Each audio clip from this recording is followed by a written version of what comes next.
Avast behind, yar! Welcome aboard, mateys. Ye'll be wanting me to talk to ye all about pirate gravestones, won't ye? Har, ye see, I be something of an expert, where they be concerned. Har. Now, you'll all be telling me, Captain Jimmy, I are seen many a pirate grave in me time, lurking about the fine churchyards of the seven seas, all bedecked and bedazzled with... Oh, bloody hell.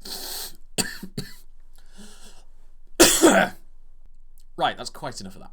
Right, you'll all probably have seen pirate graves. If you haven't, Google them now. Google pirate grave. Do it now. I can wait.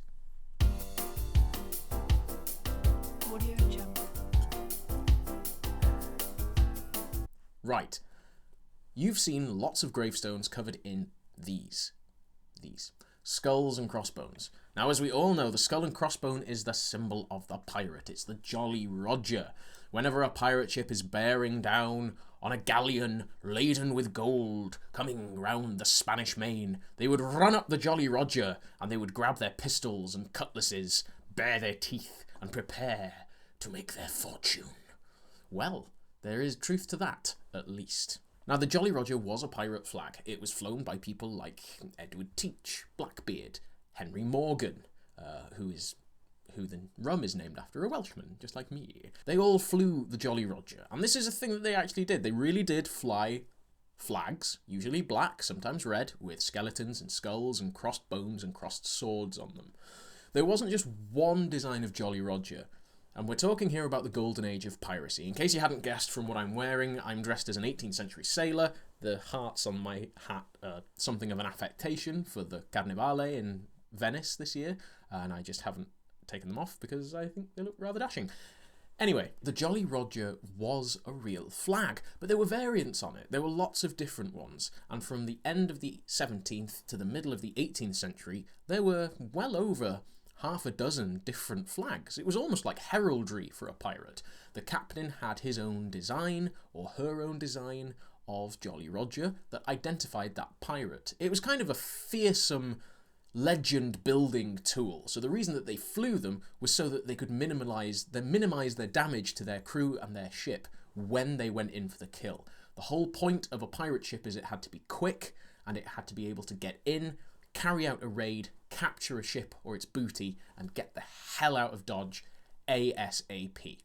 And a good way of doing that is by flying false colours. So you might fly the flags of the Spanish Navy, for example, or a Spanish flag as you're coming up to a Spanish ship, and then once you're within cannon range, you'd fire a warning shot, run up the Jolly Roger, and make for boarding.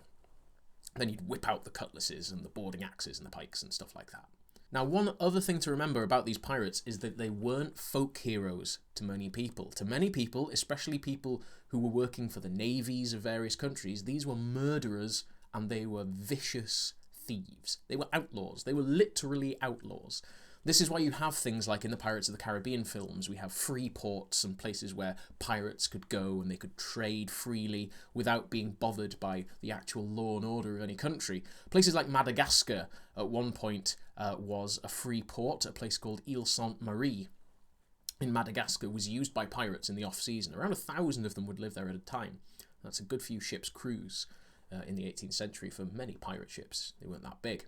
Now, the thing about pirate graves is you haven't seen one. You've never seen a pirate gravestone. I can almost guarantee that any of you watching has never seen a pirate grave. And if you can prove me wrong, go ahead and do it in the comments. Show me where you've seen a pirate gravestone. If you can prove it, if you can prove you've seen a pirate grave and you ever meet me, I will buy you a pint. All right? I will buy you a pint because I have never seen a pirate gravestone in the flesh. I am doing my PhD on gravestones. I've studied gravestones all over the world for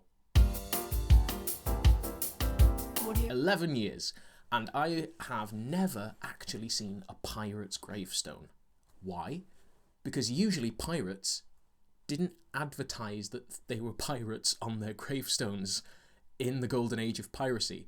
At the end of the 17th and into the mid-18th century, that's the golden age of piracy. And this was a time when gravestones were becoming more popular. So if you were a working class person and you died, you were more likely to put up something to remember you by once you died in this period. It was just becoming a lot cheaper. They were just more available. The people who made them were more available for working class people. It was easy to get them. Now, if you were a pirate, the chances were you'd be caught and executed. Pirates' life expectancies were usually in the months. And that's not an exaggeration. An awful lot of these pirate ships had naval ships hunting them actively, especially in the 1800s.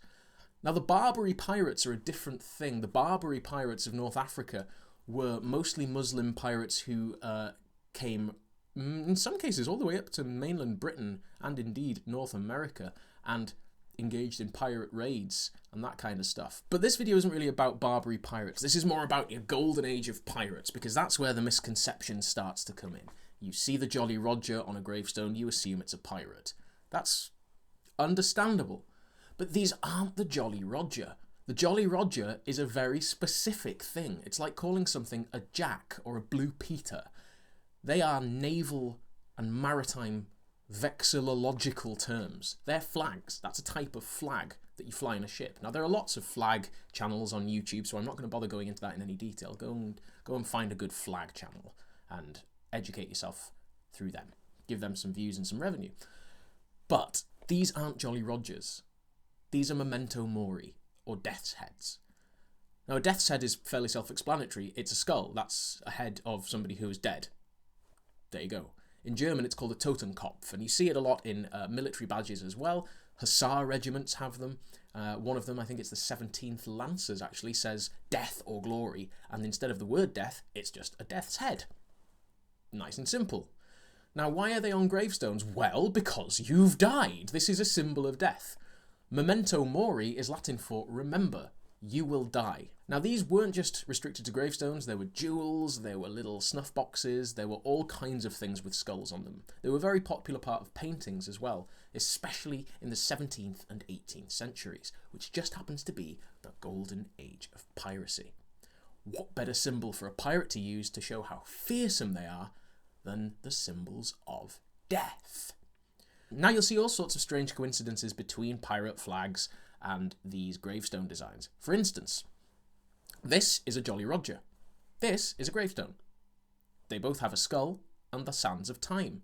Time is running out for you. You're going to die is something quite appropriate to both a family member saying, hey, live your life. Life is short. You'll be like me someday. You'll be worm food in a few decades. Go out there and do your stuff. Start your YouTube channel, whatever it is.